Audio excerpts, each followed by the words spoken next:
দেখো, আনরুলি হর্সকে জোর করে জল খাওয়ানো যায় না। ও যখন নিজেই বলেছে আসবে না, তখন আর কি করা যাবে? আসবে না। বাবা কি সুন্দর, মুখে কিছু আটকায় না নাকি? কি অবলীলাক্রমে কথাটা বলে দিলে? হ্যাঁ, না আটকাবে কেন? যেটা সত্যি তাই তো বলছি। আর এরপর আমিও চাই না, মানে আজকের পর আমি সত্যিই চাই না যে গুনগুন আর এই বাড়িতে ফিরে আসুক। একই কথা বলছিস বাবিন? এমন কথা কেউ বলে এখন? হ্যাঁ, যেটাই শুনলে কত কষ্ট পাবে বলতো। আরে গুনগুন হচ্ছে বাড়ির লক্ষ্মী। সত্যি তো বাবিন, তুমি কি করে এই কথাগুলো বলছো বলো তো? আসলে কি মা, বাবিন না রেগে গেছে। ও আজ অনেক করে সেধেছে তো, তাও আসেনি, তাই। কেন অনেকবার সাধতে যাব? কে বলেছে তোমাদের আমি অনেকবার সেধেছি? না সোনাদা, আমাদের আসলে মনে হলো বেশ অনেকক্ষণই তো ছিল সোনাদা ভেতরে, তাই না? আমি ভদ্রতা করেছি, বলেছি বারবার আসতে। এখন ও যদি না আসতে চায়, সংসার না করতে চায়, আমার সাথে থাকতেই না চায়, তাহলে তো আর জোর করে আনা যাবে না, সম্ভব না।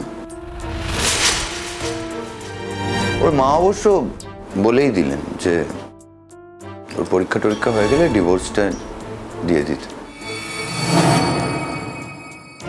এবং উনি নাকি যোগ্য পাত্র দেখে ওর বিয়ে দেবে। ছি ছি ছি ছি ছি, একথা শোনাও পাপ। আরে কি বলছো নাকি তুমি? মনে আছে? আরে এই ভদ্রমহিলাকে বলি খালি যাই, এই ওর গুনগুনের মাকে। আরে এই মেয়েটা কি? আরে তার একটা মেয়ে, তার শ্বশুর বাড়ি আছে, তো বিবাহিতা, আর তাকে বলছে কিনা এখন বিয়ে করে ফেলতে। ওনার ইচ্ছে হলো ওনাকে বিয়ে করতে, আমি বলবো নাকি আপনার ইচ্ছে হলে আপনি বিয়ে করুন। আপনি এরকম ভাবে মেয়ের মাথাটা খাচ্ছেন কেন? এই হচ্ছে কৌশিক। এটা একটা ছোটখাটো ভুল বোঝাবুঝি হয়েছে, তা নয় কোথা থেকে দুম করে মেয়েটাকে নিয়ে চলে গেল। মেয়েটার ভবিষ্যৎটা নষ্ট হয়ে যাচ্ছে। আরে নষ্ট হতে যাবে কেন ভবিষ্যৎ? ভালোও তো হতে পারে। হ্যাঁ সত্যি তো, ও তো এই বিয়েটা করতে চায়নি, আর আমিও তো চেয়েছিলাম। সে তো প্রথম দিককার কথা ভাবি। আমাদের কি চোখ কান কিছু নেই নাকি? আমরা কি কিছু দেখিনি? এতগুলো মাস ধরে আমরা সব লক্ষ্য করেছি। কি দেখেছো? দেখেছি তোদের দুজনের প্রতি যথেষ্ট টান আছে, টান বেড়েছে উত্তর। আমরা সব দেখেছি। নিশ্চয়ই সেগুলো সত্যি ছিল না। যদি তাই হতো তাহলে এত সহজে ও ডিনাই করতে পারতো না। এই শোনো চুপ করো। এখন এইসব কথাবার্তা শোনার আমার সময় নেই। আমি যাব কালকে, আমি যাব। ও মিস্টার উপা, আমাকে নিয়ে যাও, আমি যাব, আমি তোমাদের সঙ্গে যাব। হ্যাঁ হ্যাঁ, আমি তো নিয়ে যাবো তোমাকে। দেখি না যে আমরা দুজনে মিলে গিয়ে দাঁড়ালে কি করে কৌশিক না বলতে পারে যে মেয়েকে আমি পাঠাবো না। দেখি। আরে কৌশিকদা তো সেভাবে বলেননি। উনি তো উনি বলেছেন যে ওনার মেয়ে যা চায় তাই হবে। জোর করে মেয়েকে উনি কোথাও পাঠাবেন না, কোনো ব্যাপারে জোর করবেন না, তাই তো মিষ্টি? হ্যাঁ আসলে কি মেচকা, কাকাবাবু না আজকে আমাদের সঙ্গে সে আগের মতো মন খুলে কথা বলেননি জানো। আমি না হয় আন্টির কথা ছেড়েই দিলাম মা। না উনি তো আমাদের খুব একটা পছন্দ করেন না, তাই ওনার কথা আমরা কেউ ধরছি না। কিন্তু কাকাবাবু কিন্তু সত্যি কিরকম বদলে গেছে মেচকা। আচ্ছা বেশ, কাল তো তোমরা যাচ্ছ, দয়া করে জানিয়ে দিও যে আমারও ডিসিশন এটাই। যখন চায় ডিভোর্স করতে করুক, আমার কোনো সমস্যা নেই। ভাবিন, এই সমস্ত আদিক্ষেতার কথা বন্ধ করে বলে দিচ্ছি, এসব আমাদের বাড়িতে চলে না। আরে আমি তো শুরু করিনি, এটা শুরু তো অন্য একজন করেছে। এবার আমি তাড়াতাড়ি এটা শেষ করতে চাইছি। তোমাকে শুরু করতে হবে না, শেষও করতে হবে না। তুই ভেবেছো নাকি জ্যাঠাই নিজে এই মেয়েকে পছন্দ করে বাড়িতে নিয়ে এসেছেন, তুমি জ্যাঠাইকে অসম্মান করতে চাইছো? হ্যাঁ, তুমি এই কথাটা বললে কি করে? কেন আমার মান সম্মান নেই? ও যদি আমার সাথে না থাকতে চায়, আমি বা কেন ওর সাথে থাকতে চাই?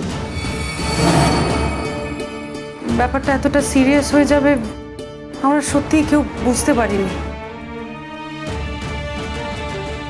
তুমি যতই বদলে যাও গুনগুন, যতই সিরিয়াস হয়ে যাও, একটা কথা তো মানবে, তোমাকে আঘাত দিয়েছিলাম বলেই তুমি এভাবে লেখাপড়ার দিকে ঝাঁপিয়ে পড়েছো।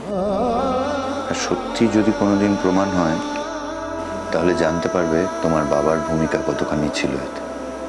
উনি আমার সাথে প্ল্যান না করলে আমি এত কিছু করতে পারতাম না, একা একা কিছুতেই পড়ার দিকে ফেরাতে পারতাম। অথচ ভালো করতে গিয়ে আমি খারাপ হয়ে গেলাম, ভিলেন হয়ে গেলাম। মিষ্টি, তুমি তো গেলে, তুমি কিছু করতে পারলে না। বললাম যে মা, গুনগুন আজ আমাদের কারোর সঙ্গে ভালো করে কথা বলেনি।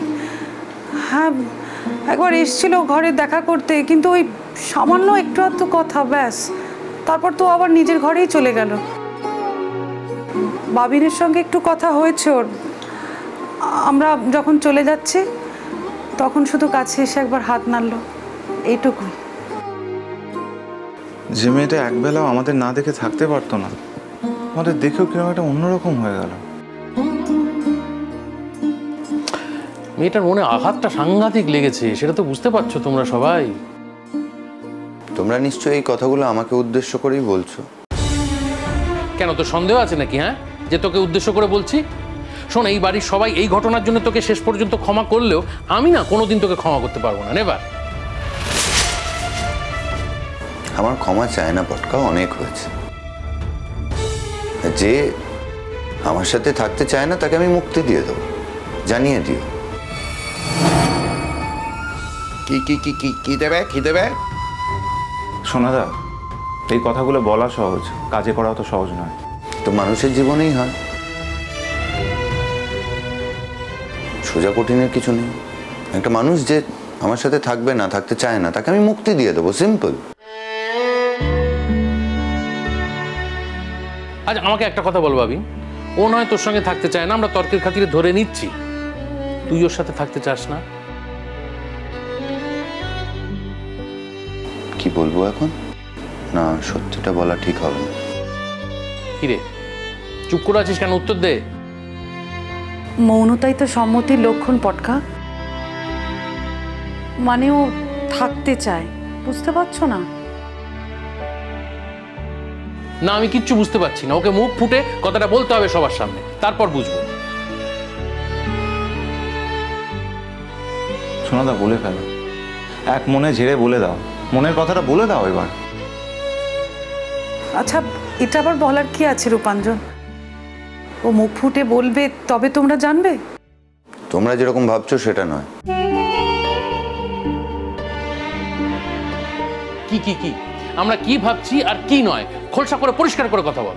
শোনো, গুনগুনের যেমন স্বাধীনতা আছে নিজের মতো করে বাঁচার, আমারও কিন্তু সেই স্বাধীনতা আছে। ওকে বলে দিও, ও যা চাইছে আমি দিয়ে দেবো, সমস্যা নেই।